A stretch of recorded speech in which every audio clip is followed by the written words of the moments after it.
Assalamualaikum warahmatullahi wabarakatuh.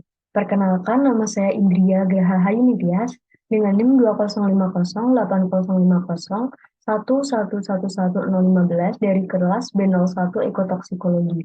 Di sini saya akan mempresentasikan tugas ekotoksikologi berupa review jurnal dengan judul Analisis Risiko Kesehatan Lingkungan Paparan Logam Berat Arsen pada masyarakat sekitar sungai yang mengonsumsi ikan nilam atau Osteochilus pittatus dari Sungai Desa Bakan, Kecamatan Lolayan, Kabupaten Bulaang, Mengondo.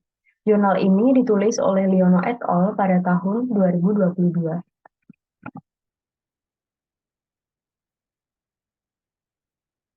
Selanjutnya adalah daftar isi dari presentasi berikut adalah pendahuluan, metode penelitian dari jurnal, hasil dan pembahasan, kesimpulan, saran, dan daftar pustaka.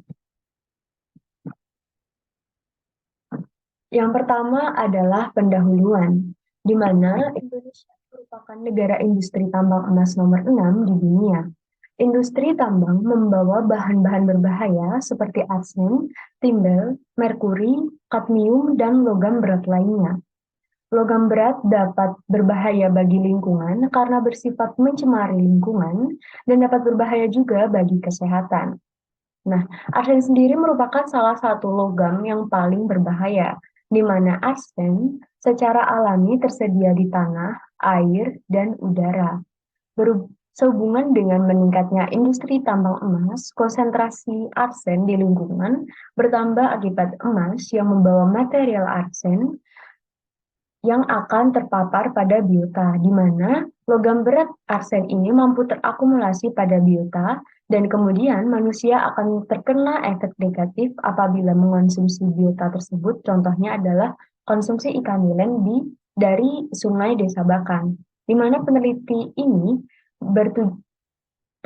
ingin mengetahui risiko kesehatan dari paparan arsen yang diduga berasal dari industri tambang emas di sekitaran Sungai Desa Bakan.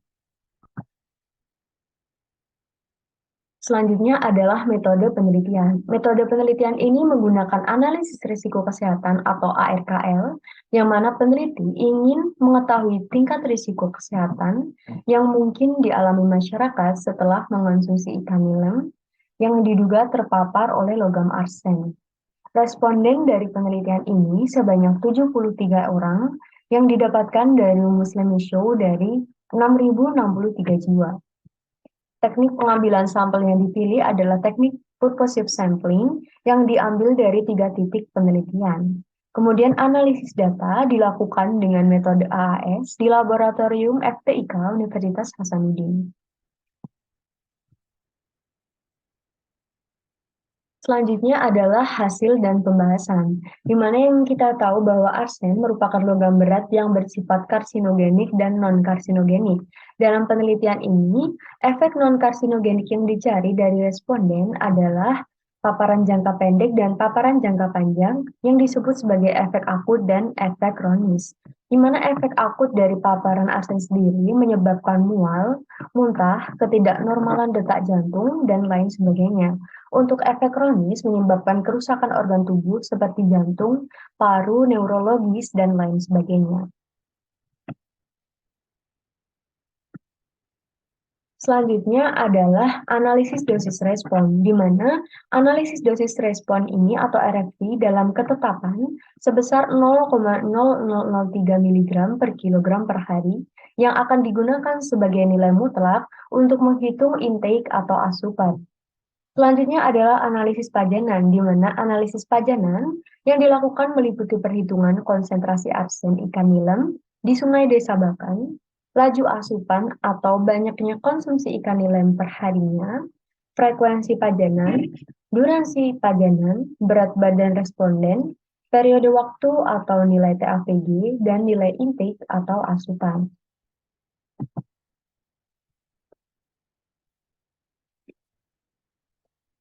Yang pertama adalah konsentrasi arsen pada ikan nilam, di mana rata-rata yang didapatkan sebesar 0,9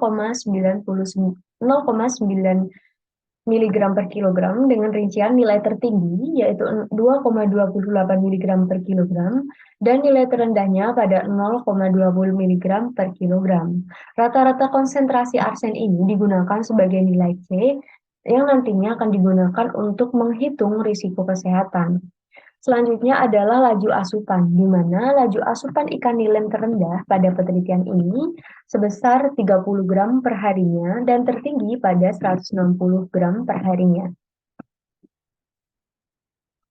Masih dalam identifikasi bahaya pada analisis pajanan, yang selanjutnya adalah frekuensi pajanan, di mana frekuensi pajanan ini dibedakan menjadi dua, yaitu kategori kurang dari sama dengan 48 hari dan lebih dari 48 hari. Dari 73 responden, sebanyak 38 orang memiliki frekuensi pajanan dengan persentase sebesar 52,1% dan pada 35 orang sebesar 47,9%.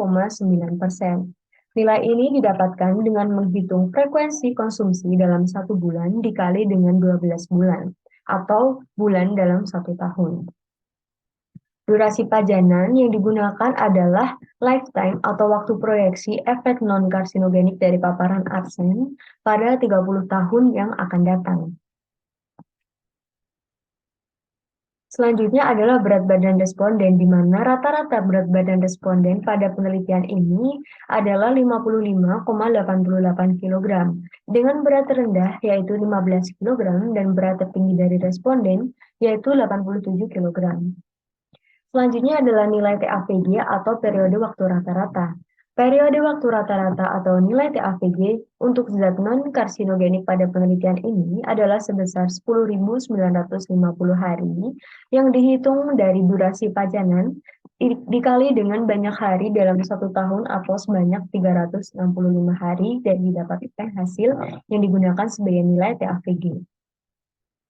Selanjutnya adalah nilai intake atau asupan yang dapat dihitung dengan rumus berikut, yaitu I sama dengan C dikali R, dikali FE, dikali DT, dikali WB, dan dikali dengan TAVG. Rincian dari rumus ini adalah C merupakan ketetapan konsentrasi rata-rata dari arsen, R merupakan laju inesti, FE merupakan frekuensi pajanan, DT merupakan durasi pajanan, dan WB merupakan berat badan responden. Dan yang terakhir adalah TAVG yang merupakan periode waktu rata-rata. Nilai asupan yang dihitung dibagi menjadi dua, yaitu nilai intake minimum dan nilai intake maksimum, yang hasilnya akan saya tunjukkan pada layar selanjutnya.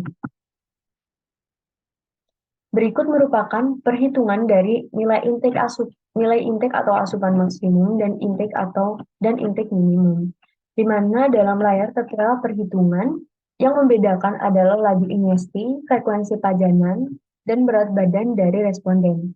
Dari perhitungan didapatkan hasil intake maksimum sebesar 0,00125 mg per kilogram per harinya dan intake minimum sebesar 0,000043 mg per kilogram per harinya. Langkah terakhir adalah karakterisasi risiko. Karakterisasi risiko menggunakan perhitungan RQ atau risk question, di mana risk question ini dapat menggunakan persamaan berikut, yaitu RQ sama dengan intake dibagi dengan reference dose atau dosis referensi. Dari penelitian didapatkan bahwa 41 responden memiliki tingkat risiko kurang dari 1 dan 32 responden lainnya memiliki tingkat risiko lebih dari 1. RQ yang lebih dari 1 ini menunjukkan bahwa terdapat efek atau risiko kesehatan. Maka dari itu, dapat dipahami bahwa 32 responden akan mengalami risiko kesehatan non-karsinogenik akibat arsen dalam waktu 30 tahun mendatang.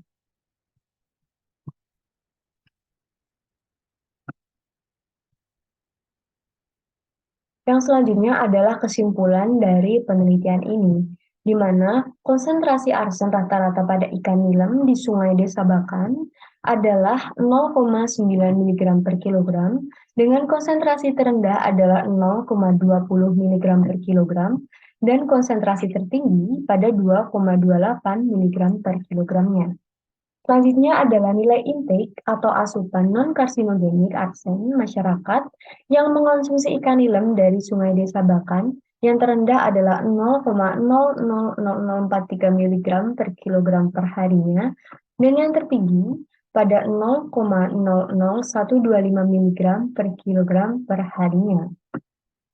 Dan pada perhitungan tingkat risiko atau RQ didapatkan bahwa efek non-karsinogenik untuk paparan lifetime diperoleh hasil bahwa 41 responden memiliki RQ kurang dari 1 dan 32 responden memiliki RQ lebih dari 1.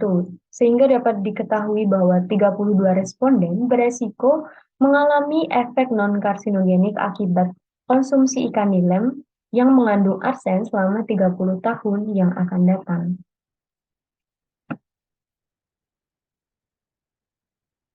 Selanjutnya adalah saran dari penelitian ini, di mana saran dari penelitian ini dapat menjadi usulan manajemen risiko atas paparan arsen akibat konsumsi ikan nilai. Yang pertama adalah bagi masyarakat sendiri. Masyarakat yang masih mengonsumsi ikan nilem dari Sungai Desa Bakan sebaiknya mengurangi frekuensi konsumsi atau dapat mengurangi jumlah asupan dengan mengganti ikan nilem dengan lauk lain setiap harinya. Yang artinya masyarakat di sekitar Sungai Desa Bakan tidak boleh mengonsumsi ikan nilem dari Sungai Desa Bakan yang diduga telah terpapar cemaran logam. Selanjutnya adalah saran bagi pemerintah sendiri, perlunya dinas kesehatan yang melakukan penyuluhan mengenai bahaya logam berat yang mencemari ikan nilam. Dan bagi dinas lingkungan hidup sendiri dapat melakukan pemeriksaan atau pemantauan secara rutin terhadap kualitas air di Sungai Desa Bakan, terutama terkait cemaran logam berat lainnya.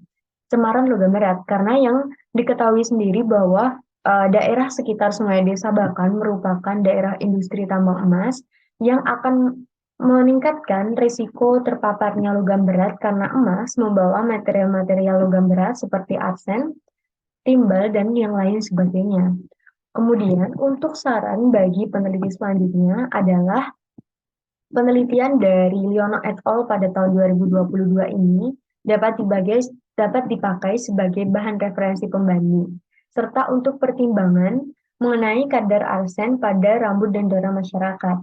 Yang hal ini juga masuk dalam tugas Dinas Kesehatan untuk senantiasa memantau kesehatan masyarakat, khususnya sekitar Sungai Desa Bakan, yang telah mengonsumsi ikan nilem yang tercemar oleh paparan logam berat arsen.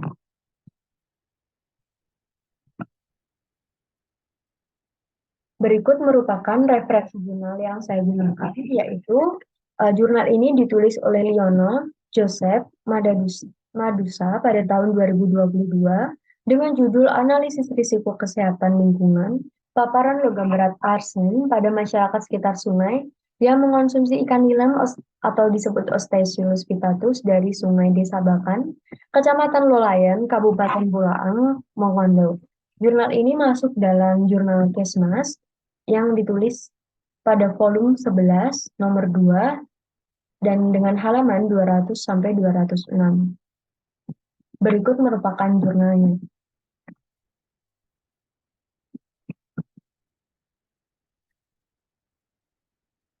Baik, sekian yang dapat saya sampaikan mengenai review jurnal ekotoksikologi.